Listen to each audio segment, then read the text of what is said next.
Hey everyone, welcome back to my channel. So in the last video I made, I went a bit into the first tier of the ultimate iceberg of the unexplained, unsolved, and bizarre, or UUAB for short. In this one I'm going into something a bit more light, but don't worry, I haven't given up on that massive iceberg just yet, and I'll make another one of those soon. But today I want to switch things up a bit and dive into something that hits a little closer to home for me, the Gen Z trauma iceberg, made by You Guff the Doge. Being part of Gen Z myself, I can say that I have experience with some of these ones on the list. It is an iceberg though, so only the popular ones go up and not the vague ones that traumatized me as a child. Like the Star Wars Teletubby video, which freaked me out when I saw it in the library as like a 6 or 7 year old. In this one we're going to cover the first tier of it, so relax because we're going to start. Okay wait, before we start I just want to show you that Teletubbies video. I'll just skip to the part which kind of scared me as a kid. Just let me know in the comments if that would have traumatized you as a kid.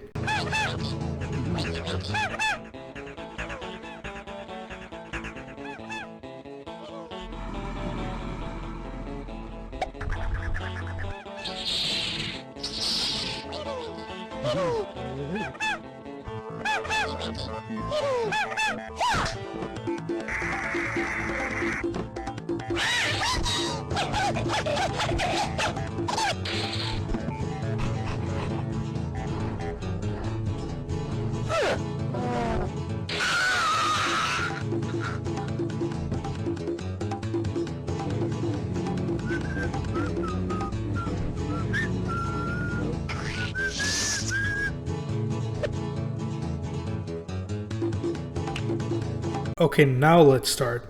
So there have been countless videos done on Five Nights at Freddy's conspiracies, and Wendigoon probably made the best one. I don't really play the games, but the lore is super interesting to me. So in short, William Afton was the co-founder of Fazbear Entertainment, who later became a serial killer. He had 3 kids, and the youngest of which was killed by his older brother by accident when he pushed him into Freddy's mouth, which crushed his skull. Oh yeah, Freddy is one of the animatronics at the restaurant that William Afton co-founded. After this incident, the restaurant closed, and I'm not sure if it was done before or after, but he killed the other co-founder's daughter as well. Fast forwarding a bit, he killed a bunch of kids, and their ghosts tried to get him, so he hid in one of the suits thinking he was safe. However, some rain dripped from the roof and caused the spring trap inside to go off, slowly and painfully killing him, and this is what I assume the creator meant by William Afton's corpse. Here's another Five Nights at Freddy's one, and this one is likely referring to the jump, which is something it's also kind of famous for. So as a player, you sit in the security office for the night shift of a pizza place with animatronics. The twist is that the animatronics come alive at night and try to shove you into one of the suits. From what I remember, the reason they do it is because they think you're like one of the animatronic exoskeletons or something outside of the suit. At least that's what they say. All the gameplay is just looking at the security camera and closing the doors based on if one of them is near to you or not. You also get a flashlight, but you can't use either a lot, otherwise the battery will run out. If you're not cautious, one of them is going to sneak up on you and you're going to get a jump scare. I've only played the game once or twice for free on Scratch when I was like in 8th grade, and the first jump scare scared me so bad. So this is a really weird, loud, and creepy cartoon. Here's the video, but for those just listening, I suppose the best way I can describe it is that it seems like it's a kid's cartoon with the opening being a kid and some pet-like creature coming up with the sun saying, "Let's make a friend." The video has some weird music playing with screaming in the background, and the screen is really shaky. It then has a bunch of weird visuals like a guy with no face, a bunch of one-eyed creatures, and then what looks like a mix of a bunch of those. With it being so weird, it became kinda popular with people coming up with lore and creepypastas behind the video. The origin behind the video is supposed to be that 2 guys submitted it to an art showcase competition. It was 2001, so either everybody there loved it or everybody there hated it.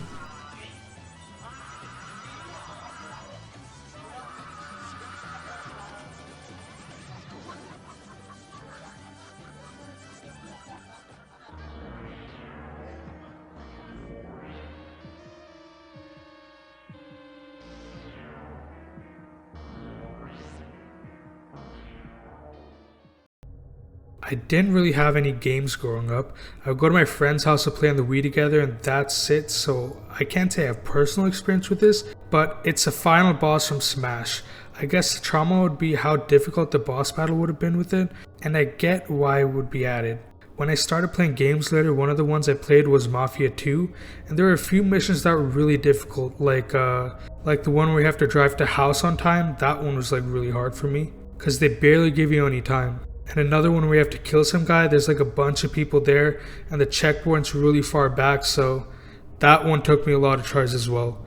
Plus he throws Molotovs at you, so you can't even take cover that much. But yeah, I had to retry them a bunch of times, and I'm already feeling sick just thinking of it. So back to more Five Nights at Freddy's stuff. This one is a prequel to the second game and is chronologically the earliest in the franchise. In this one you play as a child instead of a security guard, and you're in a bedroom instead of an office. It's harder than the other ones and the animatronics look way scarier. The game's series of events are said to be the nightmares of the traumatized boy.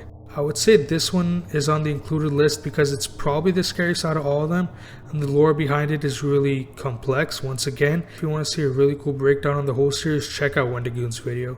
Trust me, it's really well made, it's really interesting, coming from someone who doesn't even play the games. So Sabrina is a gym leader from Pokemon who's depicted as having psychic powers. In one episode, Ash and his friends enter Sabrina's gym to challenge her, but they find that Sabrina's powers are too strong for them. As the episode progresses, it's revealed that Sabrina's psychic abilities have caused her to become emotionally detached from the world around her, and she's unable to form normal human relationships, which also resulted in her parents abandoning her. It is sad, but there's a bit of a happy ending as she reunited with her family. I mean, we are on the first tier, so not everything is actually going to be scary or traumatizing. I'm sure Minecraft is popular enough that most people know what Minecraft mobs are, and for those who don't, they're like zombies, creepers, endermen.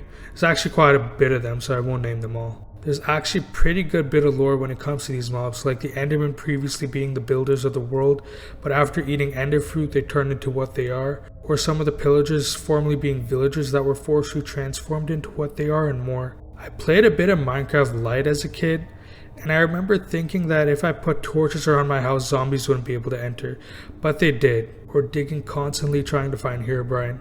I kinda miss those days. Creepypastas are internet horror stories.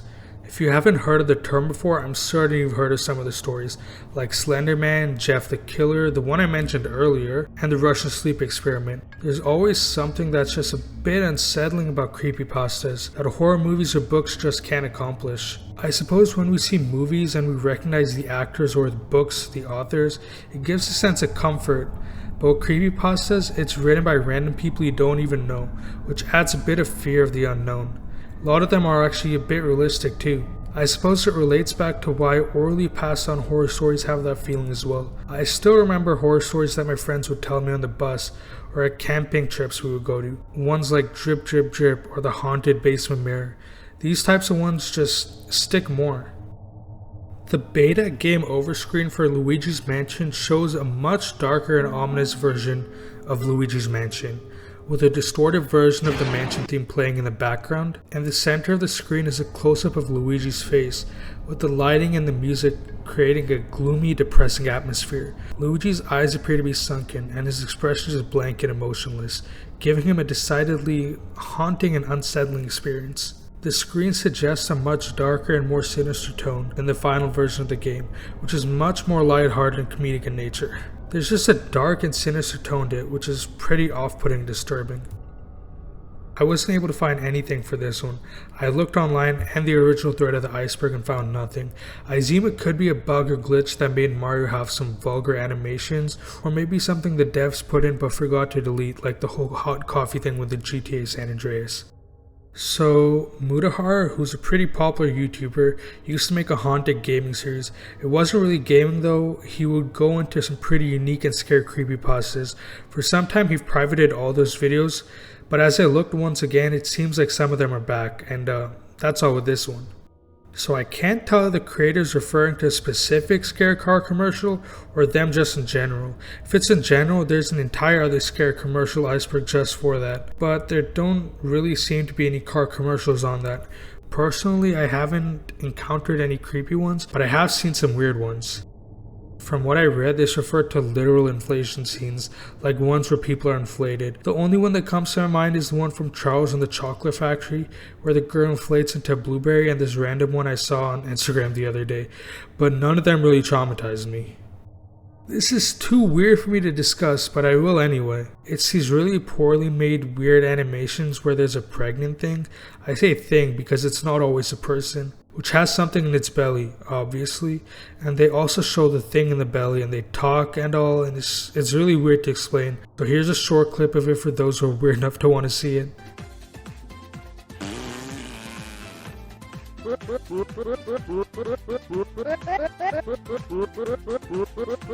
Hey, Macarena.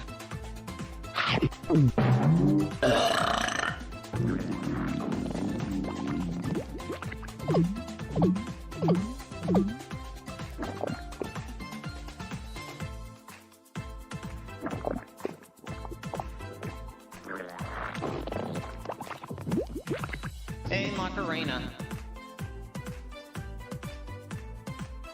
Sorry you had to watch that. I've actually seen some of these a while ago. I can't really find them now, but what they were really weird and poorly made videos of SpongeBob. Parodies, basically. I suppose they say MS Paint because it looks like it was made with that. It had the characters speaking or shouting Spanish all at each other, and I feel like there were some swear words as well. Back then I didn't know Spanish, but I've been learning it lately, and I think they had words like puta and all, but I can't remember, it was so long ago. I feel like most people have heard of this, seen videos of this, or maybe even played it. It was basically a series of maze games that progressively got harder, so the player had to focus more and more. At the end, where the player had to focus the most, once completed, a jump scare would appear and scare the person. And here's a popular video of it happening. Probably the most popular video of it happening. This maze is so hard. They get so narrow at the bottom.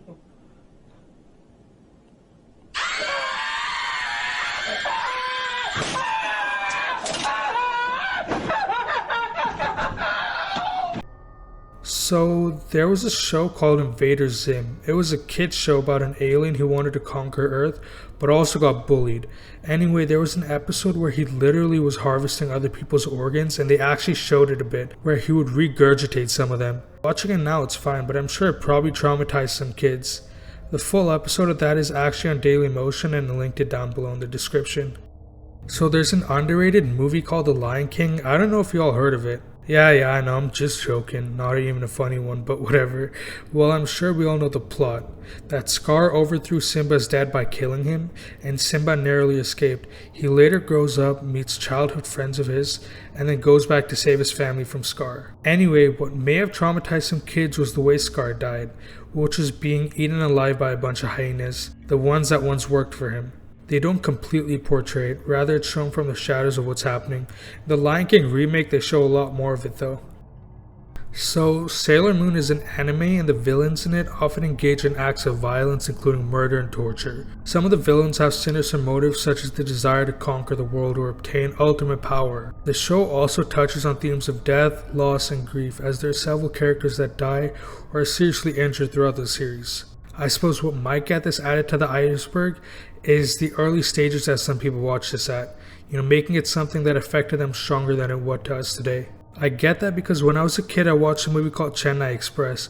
It's kind of a lighthearted movie, but there were some scenes where they were fighting with machetes and stuff, and I stuck my head down and covered my ears when it happened.